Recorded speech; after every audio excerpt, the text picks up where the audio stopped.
মুক্তিযোদ্ধা দেখলে কমো, আরে শালার ভূত, আমি নিজেই তো মুক্তিযোদ্ধা, এই দেখ।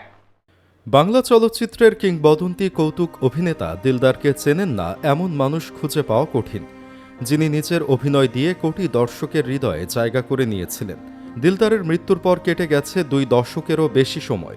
অনেকের মনেই একটি প্রশ্ন ঘুরপাক খায়, আজ কেমন আছে এই প্রিয় অভিনেতার পরিবার, কেমন আছেন তার স্ত্রী ও স্বজনরা। বিভিন্ন সময় গণমাধ্যমে এমন খবর প্রকাশিত হয়েছে যে দিলদারের পরিবারকে দেখার মতো কেউ নেই। তার বৃদ্ধা স্ত্রী নাকি অনেক কষ্টে দিন কাটাচ্ছেন। কেউ কেউ আবার দাবি করেন অভাব অনটনের মধ্যেই চলছে তাদের জীবন। সাদাকালো টিভির এই ভিডিওতে দেখে নেব দিলদারের পরিবারের বর্তমান অবস্থা সম্পর্কে। চলুন তাহলে মূল ভিডিও শুরু করা যাক। অভিনেতা দিলদারের জনপ্রিয়তার শেষ ছিল না।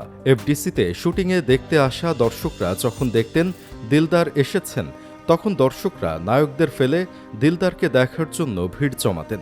এতে সহজেই অনুমান করে নেওয়া যায় কতটা জনপ্রিয় ছিলেন কমেডিয়ান দিলদার। তারকাদের ছাপিয়েই জনপ্রিয় হয়েছিলেন দিলদার। তবে আমাদের মাঝে আজ আর বেঁচে নেই তিনি। মৃত্যুর সঙ্গে সঙ্গে যেন হারিয়ে যেতে বসেছেন এই অভিনেতা। তাকে এখন আর তেমন স্মরণ করা হয় না। দিলদারের পরিবারের সদস্যরা জানালেন, মৃত্যুবার্ষিকীতে প্রতিবার ঘরোয়া মিলাদ মাহফিলের মাধ্যমেই এই অভিনেতার জন্য দোয়া করা হয়। আগে এফডিসিতে স্মরণ করা হলেও এখন হয় কিনা সেটা বলতে পারলেন না পরিবারের সদস্যরা। দিলদারের জামাতা হারুনুর রশিদ বলেন, এখন মানুষ কি আর অন্যজনের খবর নেয়? কে কার খবর নেবে? এফডিসির কেউ আর খবর নেয় না। শিল্পীদের মধ্যে আসলে ওই বন্ধন নেই। তারা শুধু নামেই বলে শিল্পী সমিতি একটি পরিবার। সত্যিকারের পরিবার হলে তো কেউ না কেউ দিলদারের মতো অভিনেতার খবর রাখত। কেউ খবর রাখুক বা না রাখুক, এ নিয়ে তেমন অভিযোগ নেই দিলদারের পরিবারের। এই অভিনেতা মৃত্যুর সময় স্ত্রী ও 2 কন্যা সন্তান রেখে গিয়েছিলেন। জানা গেছে দিলদার নিহত হবার পর খুবই করুণ অবস্থায় পড়েছিল তার পরিবার। বাচ্চা সন্তান আর পুরো পরিবার নিয়ে পাহাড় সম অভাবের মধ্যে পড়েছিলেন দিলদারের স্ত্রী। এমন অবস্থা হয়েছিল যে কিভাবে তিনি সন্তানের মুখে খাবার তুলে দিবেন সেটিও জানতেন না। তবে সময়ের সাথে সাথে এখন বেশ ভালো আছে পরিবারটি। দিলদারের 2 মেয়ে, বড় মেয়ে মাসুমা আক্তার রুমা এবং ছোট মেয়ে জিনিয়া আফরোজ সোমা। মাসুমা বাবার মৃত্যুর পরে হয়েছেন দন্ত চিকিৎসক। তাদের 1 ছেলে 1 মেয়ে। মাসুমা পরিবার নিয়ে থাকেন গুলশানের নিকেতনে। ছোট মেয়ে জিনিয়া বসুন্ধরা এলাকায় থাকেন। তার স্বামী 5 বছর আগে ক্যান্সারে মারা গেছেন। যদিও ছোট মেয়ে জিনিয়া আর্থিকভাবে কিছুটা সমস্যায় আছেন।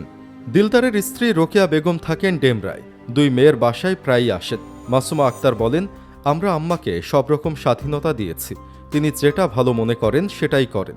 তিনি যদি মনে করেন আমাদের সঙ্গে থাকবেন, সেখানে কোনো বাধা নেই। তিনি মাঝে মধ্যে মেয়েদের বাসায় আসেন, আবার ডেমরায় থাকেন। এটি বেশ পছন্দ করেন। তার বয়স 70 বছরের মতো হবে। এখনও তিনি নিজের মতো থাকেন। মায়ের সমস্যা হলেও নিজের খরচও আমাদের কাছ থেকে নিতে চান না। জানা যায় ডেমরায় দিলদারের বাড়ি আছে।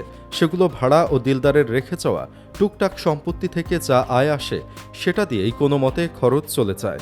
বাবার জন্য দোয়া চেয়ে মাসুমা বলেন, আমরা ভালো আছি। অনেকেই মাঝে মধ্যে বিভ্রান্তি ছড়ান। আমাদের এত বিলাসিতা নেই ঠিকই, কিন্তু আল্লাহ তাআলা আমাদের ভালোই রেখেছেন। অনেকেই মনে করেন দিলদারের স্ত্রী ডেমরা বাসায় একা থাকেন, তার দেখার কেউ নেই। এসব সত্য নয় বলে জানান পরিবারের সদস্যরা। দিলদারের ছোট মেয়ে জিনিয়া আফরোজ বলেন, আমার মা বাবা দুজনার পৈতৃক বাড়ি চাঁদপুর জেলার মতলব উপজেলায়। বাবা প্রথমে থিয়েটারে কাজ করতেন, এরপর চলচ্চিত্রে আসেন। তখন আমরা গুলশান 2 এলাকায় থাকতাম। 5 শতাধিক চলচ্চিত্রে তিনি কাজ করেছেন।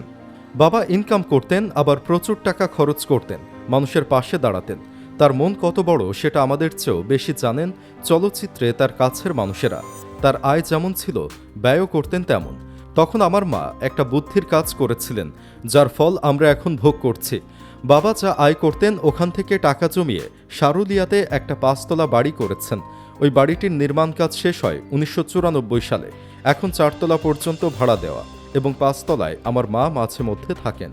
এছাড়া তিনি চাঁদপুর এবং ঢাকায় আমাদের 2 বোনের কাছেও থাকেন। আল্লাহর রহমতে আম্মার শরীর ভালো আছে। দিলদারের পরিবারের মধ্যে মেয়ে জিনিয়ার অবস্থাটাই একটু খারাপ, কারণ তার স্বামী নেই।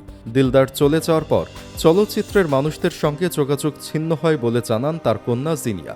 তিনি বলেন, আব্বা মারা যাওয়ার কয়েক বছর পরেও অনেকেই খোঁজ খবর রাখতেন, কিন্তু এখন মিডিয়ার কারো সঙ্গে যোগাযোগ নেই আমাদের। বিশেষ করে কৌতুক অভিনেতা আনিস আঙ্কেল বাবার অনেক কাছের বন্ধু ছিলেন। আমাদের সাথে তার পারিবারিক সম্পর্ক ছিল, তিনি খোঁজ রাখতেন। এছাড়া নায়ক মান্নাও আমাদের টুকটাক খবর নিতেন। এখন কেউ খোঁজ নেয় না, তবে আব্বা বিএনপির জিয়া সাংস্কৃতিক সংসদের সভাপতি ছিলেন। মারা যাওয়ার পর প্রথম ৩-৪ বছর সংগঠনটি আব্বার মৃত্যুবার্ষিকী পালন করত। আজকাল আর কেউ মনে রাখে না। দিলদারের ছোট মেয়ে জিনিয়ার এক ছেলে ও এক মেয়ে রয়েছে। তার স্বামী মারা গেছেন। তিনি নিজেই চাকরি করে সংসার চালান। জিনিয়া আগে টেলিকমিউনিকেশনে চাকরি করতেন, সেখান থেকে চলে আসেন ব্র্যাক ব্যাংকে। 5 বছর চাকরির পর সেটিও ছেড়ে দেন। শারীরিক অসুস্থতা ও অতিরিক্ত কাজের প্রেসারে ওই চাকরিটি ছাড়তে বাধ্য হন তিনি। এরপর চাকরির ইন্টারভিউ দিতে যান এশিয়ান গ্রুপে। তখন সেখানে কর্মরত ছিলেন চিত্রনায়ক রিয়াজ। তার সঙ্গে সাক্ষাতের অভিজ্ঞতা জানিয়ে জিনিয়া বলেন, রিয়াজ ভাই আমার পরিচয় পেয়ে খুবই আপ্লুত হয়েছিলেন। তিনি আমাকে চাকরিটা দিতে চেয়েছিলেন, কিন্তু সার্বিক পরিস্থিতি বিবেচনা করে শেষ পর্যন্ত আর চাইনি। পরে সিদ্ধান্ত জানানোর জন্য কিছু সময়ও দিয়েছিলেন, কিন্তু প্রায় মাসখানেক পর রিয়াজ ভাই নিজেই চাকরিটা ছেড়ে দেন। ফলে আমার আর সেখানে যাওয়া হয়নি। উল্লেখ্য, 20 বছর বয়সে প্রথম ক্যামেরার সামনে দাঁড়ান দিলদার। এরপর থেকেই নিজের অভিনয় গুণে আলাদা পরিচিতি গড়ে তুলতে শুরু করেন এই অভিনেতা। দিন যত গড়িয়েছে, বাংলা চলচ্চিত্রে কৌতুক অভিনেতা হিসেবে তিনি হয়ে উঠেছেন অপ্রতিদ্বন্দ্বী এক নাম। একসময় তার জন্য আলাদা করে গল্প লেখা হতো। এমনও সময় ছিল প্রযোজকদের কাছে দিলদার মানেই ছিল হিট ছবি। মানুষকে হাসিয়েই যেমন তিনি অর্জন করেছেন জনপ্রিয়তা, তেমনি কাজের স্বীকৃতিস্বরূপ পেয়েছেন জাতীয় চলচ্চিত্র পুরস্কার। অনেকের মতে দিলদারের মৃত্যুর পর বাংলা চলচ্চিত্রে কৌতুক অভিনয়ের সেই শূন্যস্থান এখনও পূরণ হয়নি। অভিনয়ের ধরন, বাচনভঙ্গি ও নিজস্ব উপস্থাপনায় তিনি ছিলেন সম্পূর্ণ ব্যতিক্রম। তার অভিনয় দেখতে দর্শকরা ভিড় জমাতেন সিনেমা হলে। দর্শক টানতে চলচ্চিত্রের প্রচারণাতেও বিশেষ গুরুত্ব পেতেন এই কৌতুক অভিনেতা। টেলিভিশনের পর্দায় আজও প্রয়াত অভিনেতা দিলদারের উপস্থিতি সেই জনপ্রিয়তার কথাই মনে করিয়ে দেয়। গুণী এই অভিনেতা 2003 সালের 13 জুলাই 58 বছর বয়সে মৃত্যুবরণ করেন। দিলদারের মা বাবার দেওয়া নাম ছিল দেলোয়ার হোসেন, তবে তার এক মামার নামও ছিল দেলোয়ার হোসেন। তাই চলচ্চিত্রে আসার আগে নাম পরিবর্তনের সিদ্ধান্ত নেন। সবার সম্মতিতে নিজের নাম রাখেন দিলদার হোসেন, আর এই নামেই তিনি চিরস্থায়ী স্থান করে নেন দর্শকদের হৃদয়। জাতীয় চলচ্চিত্র পুরস্কার সহ তার সব অর্জন ও স্মারক আজও পরিবারের সদস্যরা সযত্নে সংরক্ষণ করে রেখেছেন। সেসবের মধ্য দিয়েই সন্তানেরা স্মরণ করেন তাদের প্রিয় বাবাকে।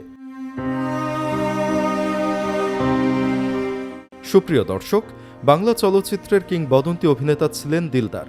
তার মতো কেউ আসবে না তা বলাই যায়। অভিনেতা দিলদারকে কি আপনি মিস করেন? কমেন্ট বক্সে জানিয়ে দিন দিলদার সম্পর্কে আপনার যে কোনো মতামত। ভিডিওটি ভালো লাগলে অবশ্যই একটি লাইক দিন এবং বেশি বেশি শেয়ার করুন। চ্যানেলটি এখনও সাবস্ক্রাইব করে না থাকলে সাবস্ক্রাইব করুন। ধন্যবাদ।